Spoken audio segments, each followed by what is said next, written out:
Good morning, everyone. Today I want to help you out with understanding Shakespeare a little bit more.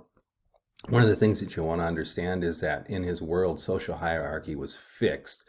And it's also very important to understand how it was fixed and then how he will subvert it in his plays. He likes to play with it quite a bit. But there's still a cultural expectation that his audience would have about what is acceptable and what's not, and then getting to understand how he might tease them a little bit or make a point culturally to them by, again, subverting this order can help you understand a little bit about Shakespeare. So if you've played with this handout a little bit, it's pretty straightforward, actually. Everything in his day was under the thumb of God. So if you look at any of the columns here, cosmology, chain of being, the church, the political structure, the family, the human body, at the head of it all is God. And that's where everything starts. So it's a very fixed theological society. Now remember, in Shakespeare's day, this was the Anglican Church. King Henry VIII had not been granted a divorce from the Catholic Church, so he decided to start his own church during the Protestant Reformation that would be called the Anglican Church and would become the Episcopalian Church here in the United States. But still, God's at the top of everything, right? Kings ruled by divine right, etc. So I'm going to go through these columns, just each one vertically here, and fill in the blanks for you. I'm sure you did a pretty good job with it. With the cosmology, God is at the top. He created a force called the prime mover, which puts celestial objects in their circular motion. One thing that's interesting to note is that the telescope was not really truly, I'm going to say in quotes, invented by Galileo until the year of Shakespeare's death. So they only could see the terrestrial planets and Jupiter and Saturn beyond that. So under the prime mover would be the farthest thing that you could see visually, which would be Saturn. And then moving inward toward Jupiter, okay? Then we have the sun as we get to the terrestrial planets. This is an ancient sun symbol, along with Mars, Venus, Mercury, finally the moon and the earth, with the moon as the earth's satellite. One thing that happens in a lot of Shakespeare's plays is the planet Venus has retrograde motion. That means it'll move backward to our eye, and this scared them. They thought everything followed the force of the prime mover moving in a particular direction, but Venus to our eye can move backwards, and Shakespeare called this trepidation, like fear of the spheres. And it happens a lot, and it just means it's kind of a foreshadowing of negative things when things are out of order. And again, order here is crucial. Most of Shakespeare's plays will start in order, move toward disorder, and then regain that order at the end of the play through a marriage, for instance, in a comedy. But it doesn't always happen that way. All right, in the great chain of being, we have God at the top, angels, man, of course, woman, and that's important. Man is always above woman, okay? Now, this is one thing that Shakespeare will constantly undermine in his plays. Women are seen to be men's intellectual equals, if not superiors in many cases. And the great critic Harold Bloom once said that Shakespeare, except for Hamlet, prefers female characters to male characters. And I think that's true. I'm not sure that's going to hold true in King John. You can be the judge of that. But this is something that Shakespeare views feminine complexity and intuition greatly. And men are often seen as just, let's say, angry and emotional. Birds, okay, because they're closer to God, they fly in the sky. And then land animals that aren't so close because they're not in the sky. Insects and inanimate things, rocks and whatnot, down below. At the church, we have God at the head, and then king. And of course, that would be, during Shakespeare's time, that would be Queen Elizabeth for most of his life until 1603, and then King James afterwards. The archbishop would be the Archbishop of Canterbury in England, and then the other bishops, priests, and parishioners.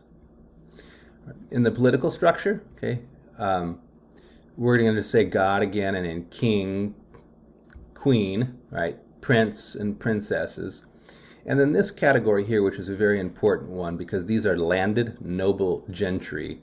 What that means is that they have land, and they get rents off that land that will support them for generations to come. These are very wealthy members, often of the court, and many of them will be related through blood to the royalty, the immediate royalty, the king and queen. Not always, but it's the case that these are powerful people in the political structure. So we have a duke, a feminine would be duchess, viscount, viscountess, earl, and a feminine of an earl is just called a countess, and then a marquis and a marquess, and a baron last, and a baroness, the poorest of the rich people, if you will. Lords, and then skilled laborers, followed by unskilled laborers, and boys, women, and girls. The family structure, I think, is pretty clear. We have God, we have husband, father, right? Wife, mother. Now, firstborn son, primogeniture, right? The firstborn son was entitled to the inheritance. And that's one reason that families with multiple sons had them immigrate eventually and get out of England, because it was very, very hard for, say, a third, fourth, fifth-born son to have any income to support himself, so he was going to make it on his own, and then let alone the girls down here at the bottom. For a long time, women, well, other than marrying, they could work as a governess, right, which would be a tutor for some of the elite people, but there weren't many opportunities for advancement at all, and I say that underestimating my language even as I say it. Okay, then finally over here in the human body, we have what's closer to God being more important. So God, head, right, brain, if you will, heart.